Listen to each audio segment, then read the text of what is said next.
Hey, it's been a minute since you've seen a video from this guy.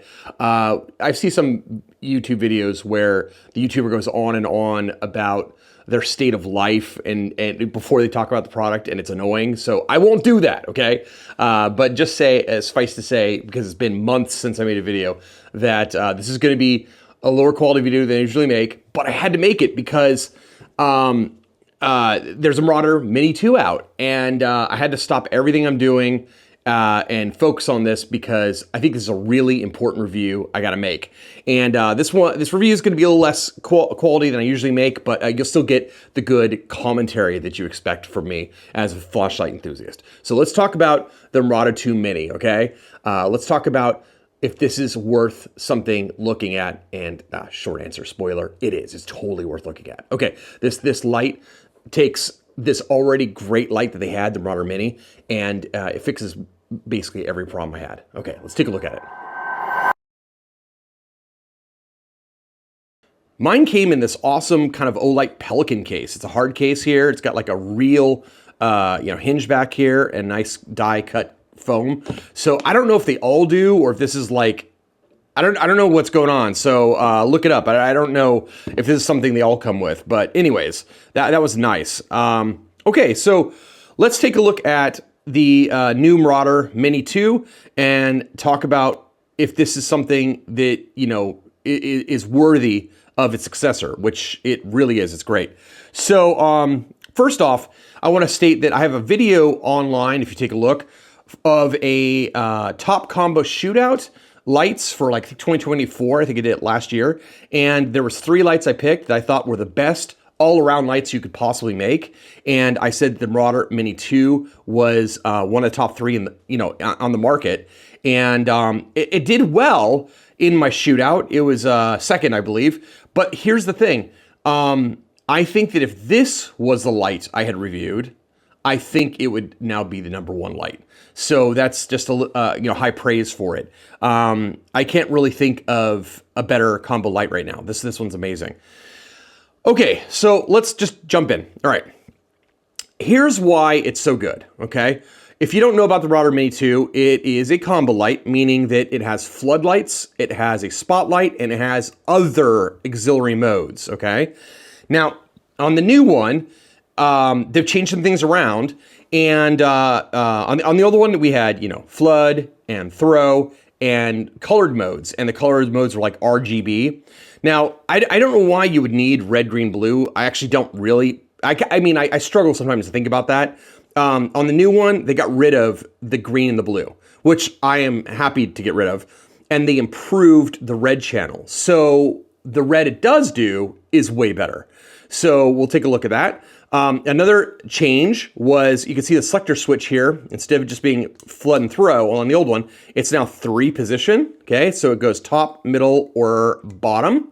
And that's because, yay, they now let you do flood and throw at the same time. Here, you only got to go do flood or throw. Now you can do both. Another great change, in my opinion, is the UI itself. There's a new sub-selector switch. I think that's awesome because what it does is it lets you select between the main white light right here. And as long as this is centered, you're just always white light. And then it's just a 1-button kind of, rotating press button here that we'll get into in a second. But then what's the sub selector for? Well, if you want to go to the red light, you move it over and then you're red light mode. If you want to go to the brand new side light, there's a flood side light. You can go over here. But if set to the middle, you're just either flood, throw, or a combination of the two. So I actually like the fact that they kind of broke this off as a sub-selector, because otherwise, if it had been on the main selection here, you'd have like 5 positions, and I'd have to always like move through red or a side light to get to, where I was going. So I like that it's removed. I think that's great. Okay, now, they did simplify a couple things, which I don't miss at all. For example, there's no haptics now. So on this one, it used to like buzz, like vibrate in your hand. It was fun. It was a neat, interesting feature, but I don't think it really needed to be there. So the fact that it's not here in this light, I don't mind it. I think it's awesome. Because awesome because let's focus on what it's doing well, right? Let's not like put in extra frills. Now, you'll notice that they are virtually identical in shape and size and everything, right? So notice that this one is a touch longer, just a touch taller. Why? Because now, yay, it has USB-C on the tail right here.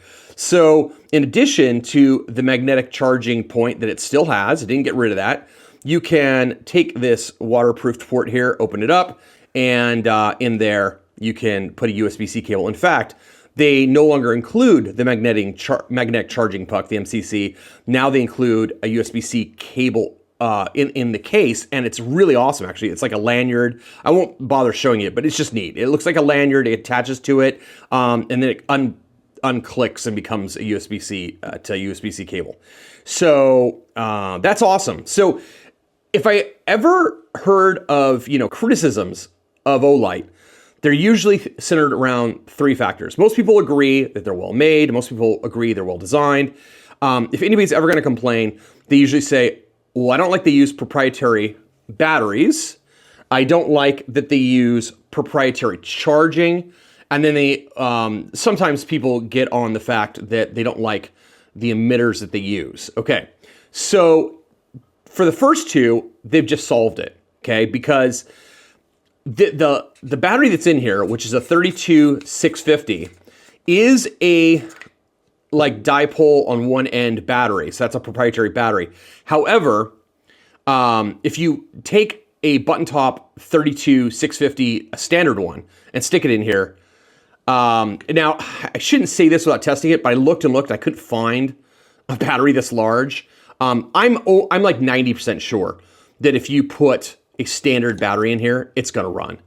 The reason why is because based on other designs and other ways I've seen them do this, that was always the case.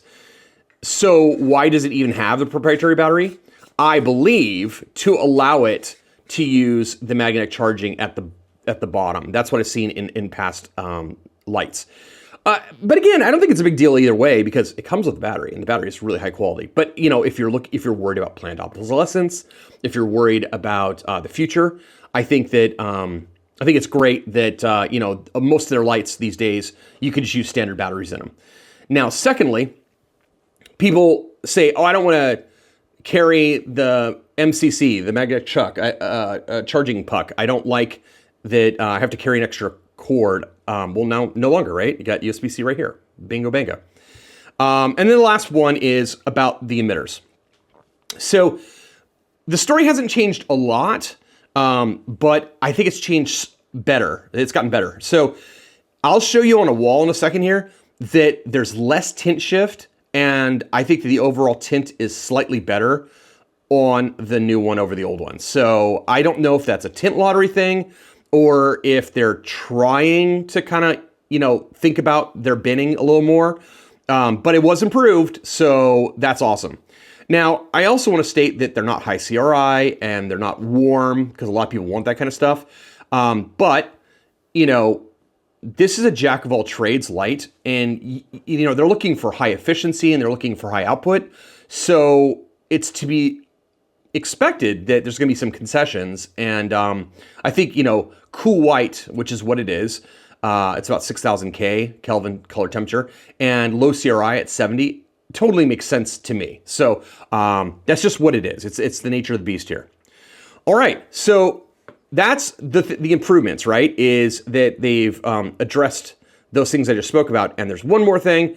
On the old light here, there was a mandatory lockout, where when you wanted to turn it on, you couldn't until you rotated it first and then hit the button, okay? And a lot of people found it pretty annoying because it's like on 30 seconds. It's pretty aggressive. If you just set it down for 30 seconds, you have to rotate it again to turn it on. On the new light, I was hoping that let us turn it off.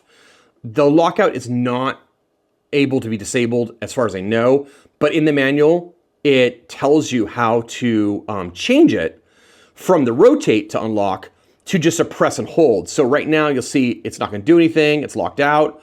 But if I press and hold, it comes on, and then I can do stuff to it. So the fact that I can change to press and hold, I think, kind of makes that much less irritating to me. So I'll show you how to do that right now, actually, okay? So this is how you change the behavior from the standard rotate to press and hold. What you got to do is you got to have it charging. So you can either use the magnetic puck or you can plug in USB-C. But once you plug it in and you can see that it's charging, while it's charging, then you got to have this in spotlight mode and you have to turn it on, okay? And so when it's charging in spotlight and on, then you mash this button 15 times rapidly.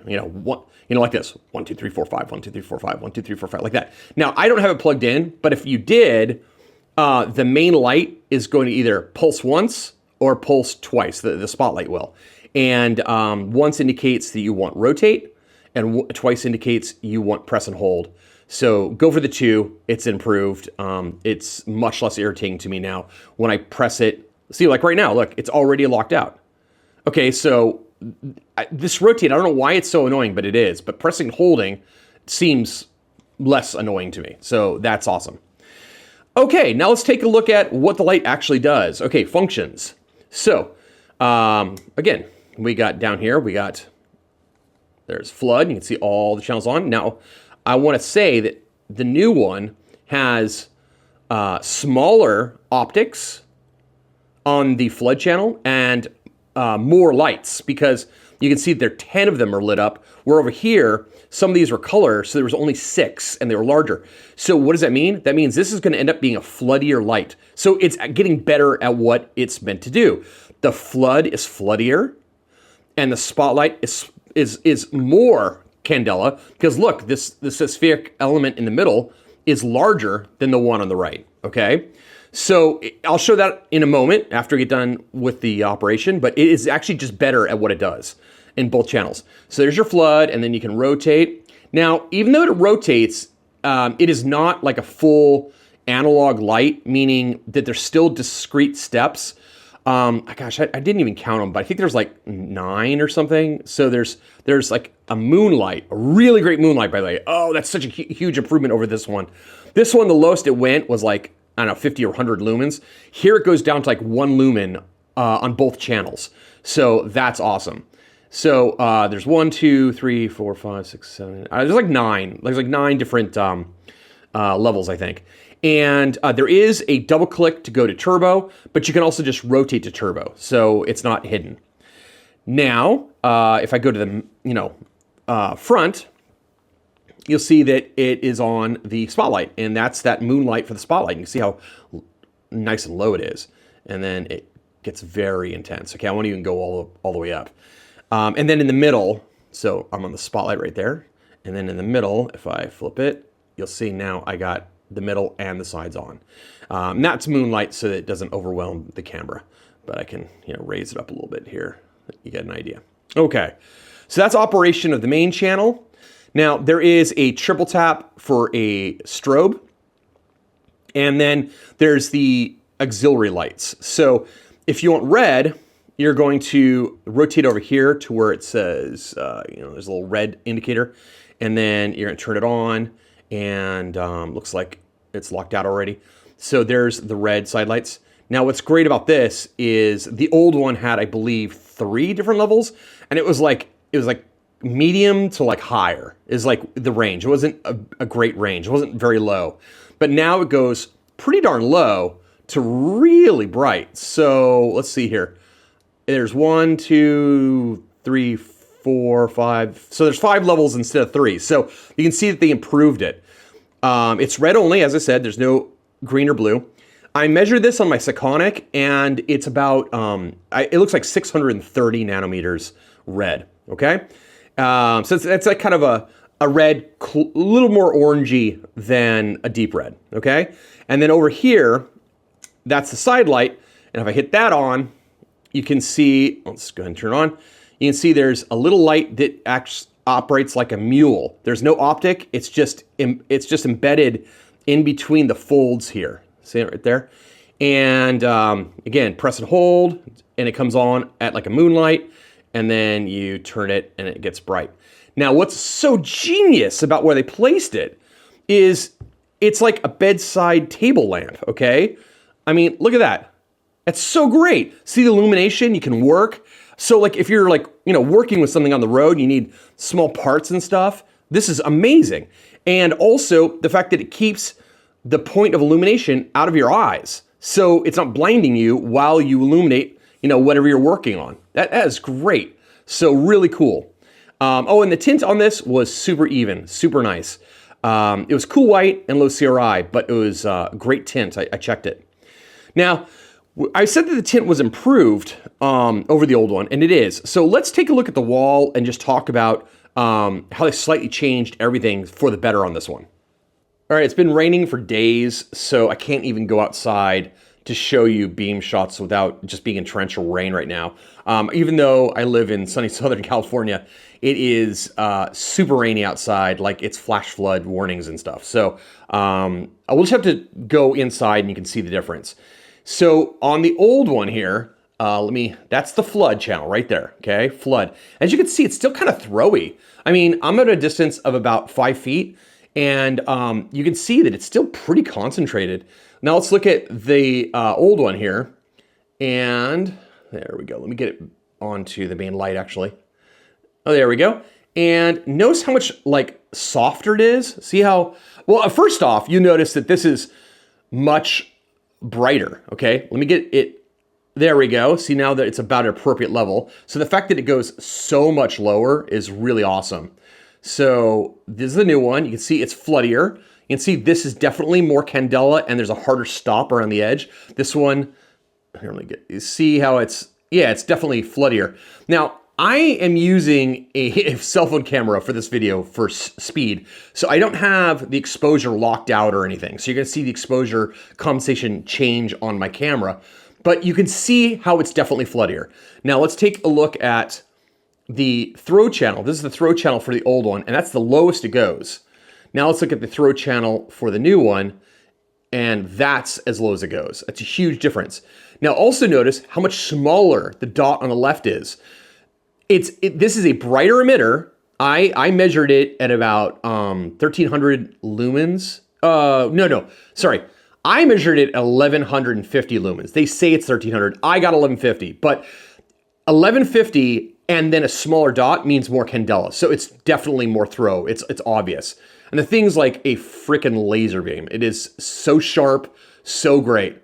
Now, I also want to point out that when I look at the two, and let me try and dial this in approximately even. Hard to do. Okay, well, there we go. Notice how the one on the left looks fairly just white in the middle with like an aspheric orange ring around it. Okay, that's really clean. Look at the one on the right. This one is the old one, and notice how it's truly white kind of in the middle, and then it goes to a green tint shift. See the green. Okay, it just defocused. Dang it. I had such a good, oh gosh. Oh, there we go. Okay, so you see how it's got this green right here, and then it's got this orange. Yeah. So there's more tint shift, more, kind of color aberrations to the old model. The new one is cleaner. So that is awesome that they've cleared that up a little. And notice that when I go to the dual channel now, I'll just turn it up a little bit. And you can see, indeed, you have a throw channel in the middle and then the flood out on the sides here, okay? So you can see me turning it up and down. And this thing gets plenty bright, super bright. So that is awesome. Luckily, the rain just stopped for a bit, so I can get some beam shots. Here's the old Marauder on the right, the old Marauder Mini, and this is the Marauder Mini 2 on the left, so we'll keep them that way. Let's get some focus at the distance here, and let's immediately show you how much better the flood channel is. Okay, so I'm on the right one. This is the old flood channel. I'm going to move it around the trees a little bit here. This is that turbo. Okay, now let's take a look at how much broader the flood channel is on this one. Look how it just illuminates everything so evenly.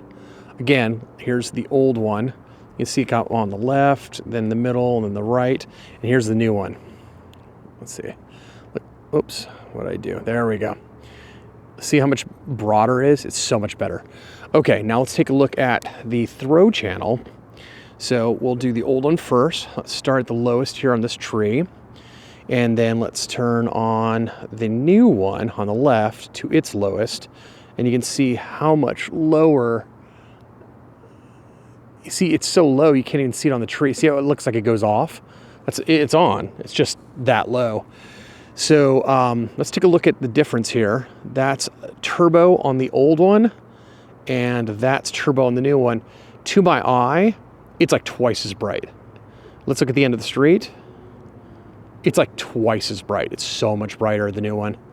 So that's amazing. And then lastly, you get the new multi-use mode where it's flood and throw all at once. Amazing light. I did some testing offline. I'm not going to show it online because my studio is not set up and it's just too much hassle. But I'll report out that I tested on the Lumen, an integrating sphere over here, and on my Sekonic for color and tint. And what I noticed to my eye was backed up by the data. Olight says it's 10,000 lumens on the flood channel, and they say it's, I think, 1,300 on the throw channel. And I found it to be just under that, but it's not a big deal to me. I'm just letting you know that for whatever reason, when I tested it, I got like 8,000 on the flood channel, and I got like 1150 on the throw channel. But that's neither here nor there. I'm not policing this because, I mean, I got, you know, cheap home stuff. I don't have a $30,000 integrating sphere. And it doesn't really matter because to your eyes, you can barely tell 8,000 to 10,000 difference. It's only if they were side by side, you might be able to tell. So I don't know what the deal there is, but just what I noticed. However, I also noticed that the emitters in it run slightly cooler by about 500 CCT. So this one, the old one, I thought, I measured it, and it's about 5,500 when it's on the low end, and then it cools off to just under 6,000 when it's like on turbo. And it starts out about 150 points above BBL, so a little greenish, and then it cools off to like maybe like 30 above, so it's always above the black body locus, the BBL line. And on the new one, I noticed that it starts out at about 50 to 60, and then it when you power up and you go to higher levels, it kind of goes neutral. And then when you go to turbo, it actually goes below BBL. So it's slightly on the rosy side. However, it's also cooler though. So it starts out around 6,000 Kelvin, and then it ends up to about almost 7,000 when it's on turbo. So, but that's an improvement in my opinion. As close to the BBL line you can get is, I think, a win.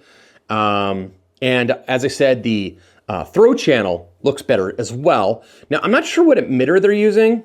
You can kind of, I don't know if we can see there. It's definitely round die. I was talking with my friend Tactical Grizzly, and we were looking at the bond wires, and the bond wires do not look like SFT25Rs to us.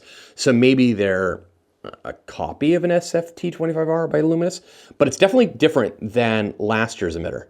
This emitter looked more like a Yinding emitter to us, a Chinese round die. So I'm not sure what they're using, but it's definitely a different emitter. And then, of course, I'd assume the outside are Osram P9s just because Olight really likes the output of those and the efficiency. So again, I haven't taken it apart, but I'm thinking Osram P9s on the outside. And the tint of them, I said, is slightly improved. So this is a great light. In my combo shootout, I talked about it, and I talked about the loop gear, and I talked about the Ace Beam. The Ace Beam had the worst ergonomics of the three, and I felt that the best ergonomics were the Olight. And the ergonomics are still the best, and they've improved a complicated UI even further. So this, if I was doing that shootout today, and let's pretend that Loop Gear and Ace Beam have stood still. Let's just say they haven't changed their product at all. Then this one is going to be the best, in my opinion. This is a great light. Now, are there lights with better tint? Are there lights with better color? Yeah. But I mean, this is a jack of all trades light. This is the one light you're going to throw in your car, truck, for everything that life throws at you, right? And the addition of this mule side light, to me, this is the one you bring camping. This is it. And the battery is 7,500 milliamp hours, runs forever, right? I just wanted to rush and get this video out. This is the Olight Marauder 2 Mini, an enthusiast's perspective on what Olight's doing. And I'll just finish the video by saying that the grail of making the one light that can do everything that we need as enthusiasts has been a difficult road, and Olight is really, they're like almost there. Why I say almost is because I could still pick out a better dedicated floodlight, or I could still pick out a better dedicated thrower. But for a one that does everything, this is, Olight's got it, right? It's so good. And I also want to point out that their new Arcfeld line, just as a tag here, they don't call them Arcfeld anymore, they call them Arc Pro. Which God, don't get me started on the naming, but the Arc Pro line, the way that they're putting flood and throw with a laser and UV or red into one package, Olight's really figured out how to make the universal carry, like the one light that does everything that you need. So they've really nailed it. So good for you, Olight. And I would be remiss if I didn't end the video by saying, best warranty in the industry. If it's bought in, I think like 5 different countries, including the US, it's a lifetime warranty. So that's awesome. And, getting warranty help from Chinese manufacturers is usually pretty dicey. It's like, they're not going to answer their email. They're going to go back and forth with you and kind of just, deny the claim. I've heard from my audience and from personal experience that Olight stands behind their products. They don't make it difficult. So, and better, even though they're a Chinese manufacturer, they have a dedicated American warehouse in Virginia. And so you're dealing with an American site. You're not dealing with some place in like Guangdong or Shenzhen or something like that. Okay, so this is, I think that this is the one. This is, if you want a combo light, you want one light to rule them all, Marauder Mini 2, right there. All right, guys. So, sorry it's not my usual high quality video, but I'm not dead. And this is a great light, so it brought me out of my kind of, hiatus here to talk about it. See you later. Peace out.